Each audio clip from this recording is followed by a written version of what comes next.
ರಾಜ್ಯ ಕಾನೂನು ಸೇವೆಗಳ ಪ್ರಾಧಿಕಾರ ಹಾಗೂ ಜಿಲ್ಲಾ ಕಾನೂನು ಸೇವೆಗಳ ಪ್ರಾಧಿಕಾರ ಸೇರಿದಂತೆ ವಿವಿಧ ಸಂಸ್ಥೆಗಳ ಸಹಯೋಗದಲ್ಲಿ ಚಾಮರಾಜನಗರದಲ್ಲಿಂದು ಹಮ್ಮಿಕೊಂಡಿದ್ದ 2025-26ನೇ ಸಾಲಿನ ಅರೆಕಾಲಿಕ ಕಾನೂನು ಸ್ವಯಂ ಸೇವಕರುಗಳಿಗೆ 4 ದಿನಗಳ ತರಬೇತಿ ಕಾರ್ಯಾಗಾರವನ್ನು ಪ್ರಧಾನ ಜಿಲ್ಲಾ ಮತ್ತು ಸೆಷನ್ ನ್ಯಾಯಾಧೀಶರು ಹಾಗೂ ಜಿಲ್ಲಾ ಕಾನೂನು ಸೇವೆಗಳ ಪ್ರಾಧಿಕಾರದ ಅಧ್ಯಕ್ಷರಾದ ಜಿ ಪ್ರಭಾವತಿ ಉದ್ಘಾಟಿಸಿದರು.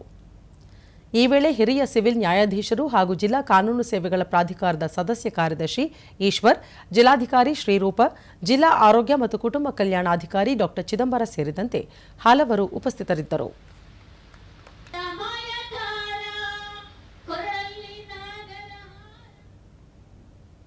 ಬಳಿಕ ನ್ಯಾಯಾಧೀಶರಾದ ಜಿ ಪ್ರಭಾವತಿ ಸುಪ್ರೀಂ ಕೋರ್ಟ್ ನಿರ್ದೇಶನದ ಮೇರೆಗೆ ದೇಶದ ಎಲ್ಲಾ ರಾಜ್ಯಗಳಲ್ಲೂ ರಾಷ್ಟ್ರೀಯ ಮಟ್ಟದಿಂದ ತಾಲೂಕು ಮಟ್ಟದವರೆಗೂ ಅರೆಕಾಲಿಕ ಕಾನೂನು ಸ್ವಯಂ ಸೇವಕರನ್ನು ನೇಮಿಸಿಕೊಂಡು ಅವರಿಗೆ ತಳಮಟ್ಟದಿಂದಲೇ ಸಾರ್ವಜನಿಕರ ನ್ಯಾಯಾಂಗ ಸಮಸ್ಯೆಗಳನ್ನು ಬಗೆಹರಿಸುವ ನಿಟ್ಟಿನಲ್ಲಿ ತರಬೇತಿ ನೀಡಲಾಗುತ್ತಿದೆ ಎಂದು ಹೇಳಿದರು. ಮತ್ತೆ ಅದು ಅಲ್ಲದೆ ಲಾಸ್ಟ್ ಸ್ಟೂಡೆಂಟ್ಸ್ ಯಾರೇ ಆಗಲಿ ಈ ಒಂದು ನಮ್ಮ ದೇಶದ ಒಂದು ಪ್ರಜೆ ಪ್ರತಿಯೊಬ್ಬರಿಗೂ ಒಂದು ಹಕ್ಕಿದೆ. ಆ ಹಕ್ಕನ್ನ ಬೇರೆಯವ್ರಿಗೂ ಯಾವ ರೀತಿ ಹಕ್ಕಿರುತ್ತೋ ಅದನ್ನ ಅವ್ರಿಗೆ ಚಲಾಯಿಸಬೇಕು ಅನ್ನೋದು ಹೇಳ್ಕೊಳ್ಬೇಕು. ನ್ಯಾಯಾಧೀಶರಾದ ಈಶ್ವರ್, ಸ್ವಯಂ ಸೇವಕರು ಪ್ರತಿ ಗ್ರಾಮ, ತಾಲೂಕು, ಜಿಲ್ಲಾ ಮಟ್ಟದಲ್ಲಿ ಸಾರ್ವಜನಿಕರಿಗೆ ಸಿಗಬಹುದಾದ ಕಾನೂನು ಸೌಲಭ್ಯ ಮತ್ತು ಅರಿವು ಸೇರಿದಂತೆ ಇನ್ನಿತರ ವಿಷಯಗಳ ಕುರಿತು ಮಾಹಿತಿ ನೀಡಲಿದ್ದಾರೆ. ಜಿಲ್ಲೆಯಲ್ಲಿ 152 ಅರೆಕಾಲಿಕ ಕಾನೂನು ಸೇವಕರನ್ನು ನೇಮಿಸಿಕೊಳ್ಳಲಾಗಿದೆ.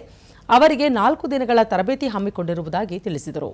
100 ಜನ ಸ್ವಯಂ ಸೇವಕರನ್ನ ಆಯ್ಕೆ ಮಾಡಬೇಕು ಅಂತ ಡೈರೆಕ್ಷನ್ ಬಂದಿತ್ತು. ಅದರಂತೆ ನಾವು ತಾಲೂಕುಗಳು ಮತ್ತು ನಮ್ಮ ಜಿಲ್ಲಾ ವತಿಯಿಂದ ಟೋಟಲ್ 152 ಸ್ವಯಂ ಸೇವಕರುಗಳ ಆಯ್ಕೆ ಪಟ್ಟಿಯನ್ನು ತಯಾರಿಸಿ ಸಂಪನ್ಮೂಲ ವ್ಯಕ್ತಿ ವೆಂಕಟೇಶ್ ಅರೆಕಾಲಿಕ ಕಾನೂನು ಸ್ವಯಂ ಸೇವಕರಿಗೆ ತಳಮಟ್ಟದಲ್ಲೇ ಸಮಸ್ಯೆಯನ್ನು ಗುರುತಿಸಿ ಅವರಿಗೆ ಸ್ಥಳೀಯವಾಗಿಯೇ ಪರಿಹಾರ, ಮಾರ್ಗದರ್ಶನ ಹಾಗೂ ಕಾನೂನು ಅರಿವು ಮೂಡಿಸುವ ನಿಟ್ಟಿನಲ್ಲಿ ಜಾಗೃತಿ ಮೂಡಿಸಲಾಗುತ್ತಿದೆ ಎಂದರು. ಹೆಂಗೆ ಪ್ಯಾರಾಲೀಗಲ್ ವಾಲಂಟಿಯರ್ಸ್ ಪ್ರತಿಯೊಂದು ಸಮಸ್ಯೆಗಳನ್ನ ಗುರುತಿಸಿ ಅದನ್ನ ರೆಕಗ್ನೈಸ್ ಮಾಡಿ ಅದನ್ನ ಸೊಲ್ಯೂಷನ್ ಮಾಡಿದ್ರೆ ಅಲ್ಲಿರುವಂತಹ ಸಮಸ್ಯೆಗಳು ಗ್ರಾಮ ಮಟ್ಟದಲ್ಲೇ ಬಗೆಹರಿತಾರೆ, ತಾಲೂಕು ಮಟ್ಟದಲ್ಲೇ ಬಗೆಹರಿತಾರೆ.